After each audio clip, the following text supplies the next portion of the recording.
So we're going to do another example of defining a recursive procedure. And the goal this time is to take in a string and determine whether or not it's a palindrome. What a palindrome is a string that reads the same way forwards and backwards. So an example of a palindrome would be level. If we read level forwards, we get level. If we read it backwards, we get exactly the same thing. Another example of a palindrome would be the single letter A. If we read A forwards, we get A. If we read A backwards, we also get A. In fact, any single letter must be a palindrome. The empty string is also a palindrome. If we read the empty string forward, we have the empty string. If we read the empty string backward, we also have the empty string. And I'll put quotes around these to indicate that they're strings. So our goal is to define a procedure that will take any string as input and output true if that string is a palindrome. I'm going to give you a few hints how to do this, but start thinking on your own if you can think of a way to define a procedure that tests whether or not a string is a palindrome. So this is a pretty tough question. See how far you can get on your own, but I'm going to provide some hints before we make the quiz. So the first hint is we want to think of what it means to be a palindrome to try to formalize that definition.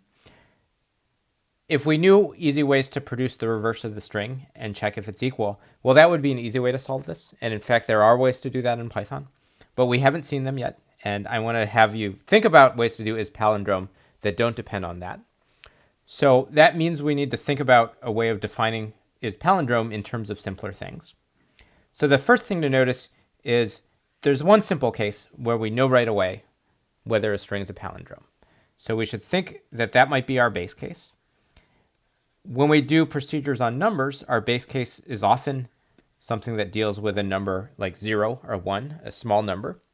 When we do recursive procedures on strings, it's more likely that our base case is going to be the simplest string, which is the empty string. So we know that if the input is the empty string, the result of is palindrome is true.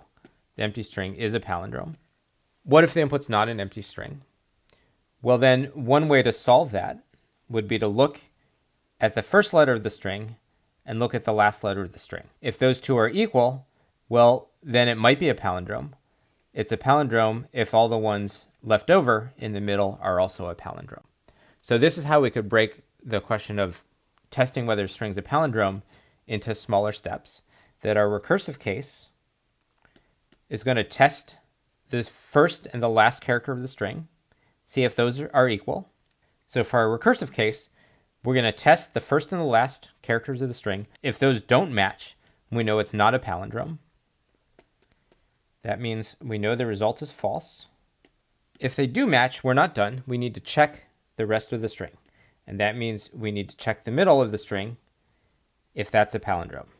And because we're able to define this recursively, remember that we're defining the procedure is palindrome, but we can do this test assuming that we've already defined it. In order to check whether the middle of the string is a palindrome, we can use the procedure that we're defining. This is like we were able to use factorial to define factorial in terms of a smaller number.